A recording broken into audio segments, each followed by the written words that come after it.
Dossiê Regicídio, o livro Dossiê Regicídio, Processo Desaparecido, que foi publicado em 2008, no centenário do Regicídio.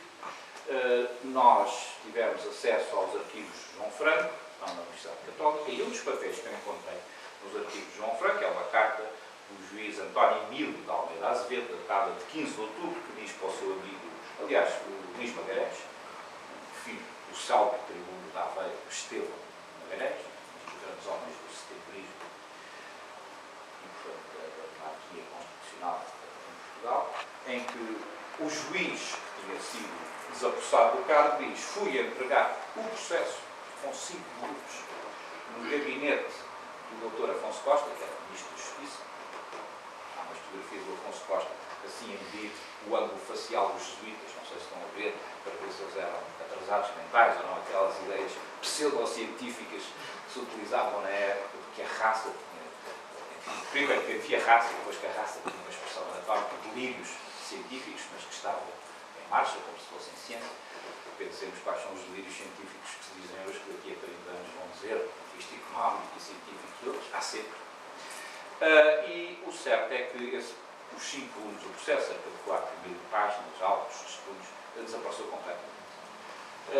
Isto significa que, portanto, essa ditadura do Partido Republicano Português impôs-se na Justiça, como se impôs em todos os ministérios, e foi um impedimento para a transição que a sociedade portuguesa necessitava. Porque, como já foi dito, eu concordo, digamos que o final da monarquia começou antes do 5 de 1910. Naturalmente, o regicídio foi importante, foi decisivo para 1910, mas não é o único fator. Digamos que a sociedade portuguesa é que se estimulou com querelas de segunda ordem, querelas político-partidárias do PSD e do PS, estava ali a fazer o lapso, dos regeneradores e dos progressistas. A sociedade portuguesa estimulou-se com querelas partidárias, com projetos pessoais, e é essa entropia, para usar uma palavra do regime rotativista, é que mostrou que era preciso buscar forças novas, homens novos, mulheres não, porque a República era bastante machista nesse aspecto, pese embora uma única senhora ter conseguido furar a doutora Angelina Vidal, mas é caso único, não é? É por volta era proibido às mulheres, o que se não tem estado novo, evidentemente, com depois umas exceções, acho que são os que provam ser chefes de família, que foi exatamente o recurso usado por Angelina Vidal para dizer que devia votar nas primeiras eleições da República. Mas o que nós sabemos de facto é que essa necessidade e essa ânsia de transição pelo estiolamento do regime monárquico, pela falta de renovação da sua classe dirigente, pela miopia e corteza de vistas, enfim, esse estiolamento é a base, grande parte, da necessidade da Revolução Republicana. É isso que a leva a ter apoios, ou pelo menos a não ter resistências, porque verdadeiramente não houve resistências. Que, aliás, é uma característica de boa parte dos golpes de Estado e das revoluções portuguesas. Não há resistências significativas em 1820, não há resistências significativas em 1920, não há resistências em 1926 e também não são significativas em 1974. Não estou a dizer que ponham aí agora à frente qual é o ano da próxima revolução, porque isto já não está para revoluções, mas está para transições. O país precisa de transição e eu acho que ela já está em curso.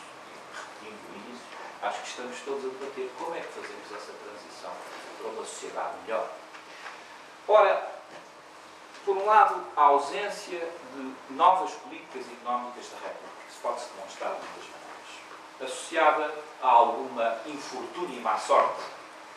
Qualquer dos golpes republicanos de força é precedido de uma crise financeira. O 31 de janeiro tem muita relação com a crise financeira de 1889 e a República Brasileira, e a quebra das remessas dos imigrantes brasileiros. Camilo ainda pode escrever a Brasileira de Prazins, porque, em termos modernos, e teria sido governador do Banco de Portugal, as receitas de invisíveis correntes eram grandes, portanto, as remessas permitiam aumentar aqui o nosso bem, o nosso património. Isso, com os problemas cambiais do Brasil e da República Brasileira e as dificuldades, diminui muito aquilo que sempre foi um crónico problema português, que é o problema do financiamento. São notícias diárias nos jornais, como sabem, como é que vamos fazer o nosso financiamento nacional. A tentativa de golpe republicano de 28 de janeiro de 1908, um golpe um bocado ridículo, para dizer a verdade, a chamada conspiração do elevador, porque foram todos apanhados, os mais importantes ali do elevador, que já não existe, da Biblioteca Nacional, da Praça do Município.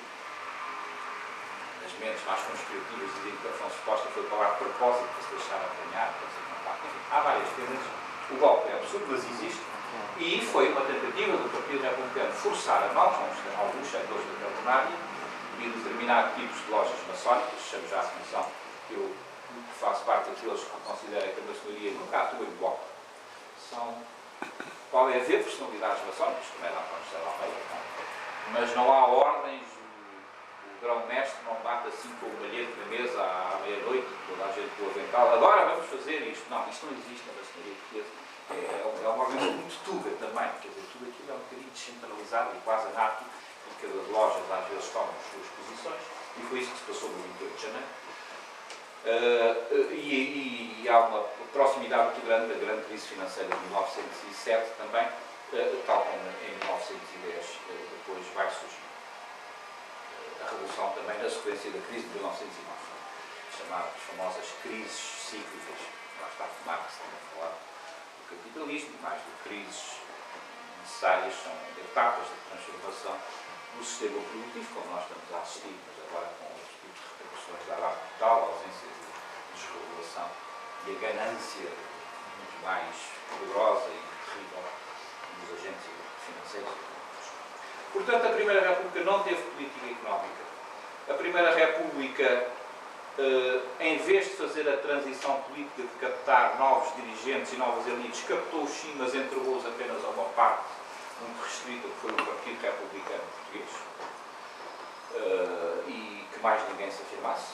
Por isso é que as leis eleitorais foram imediatamente mudadas e o número, é espantoso, mas saberão isso, o número de eleitores na Primeira República é inferior ao número de eleitores na monarquia constitucional.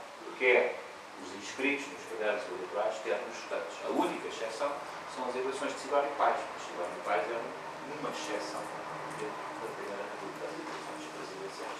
Isso é bom que se diga. Em termos diretos democráticos, a Primeira República foi menos democrática em participação que a monarquia constitucional. Está feito nos grupos. As obras boas para conhecer a parte económica da Primeira República é os livros com as grandes séries do professor César das Neves, tem grandes séries da economia portuguesa, e para se conhecer os números eleitorais, o professor Adelino Maltês, na sua obra Tradição e Revolução, também tem os dados todos eleitorais. Aspectos culturais, lá está, sociais e culturais.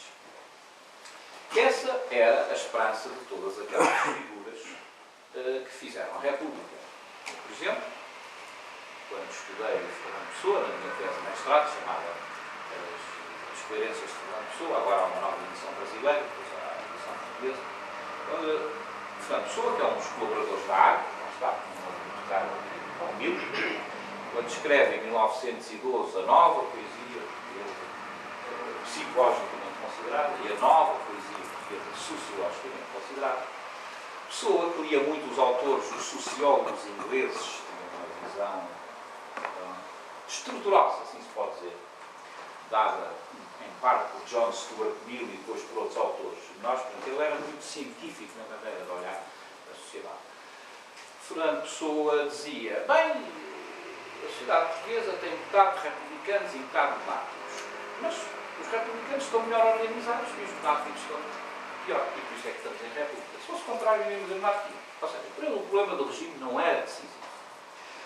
Para ele decisivo era que, como ele diz na nova poesia portuguesa, era que surgisse um movimento cultural pujante, com capacidade de afirmação que ele chama, com o vocabulário assim, pós-romântico da altura,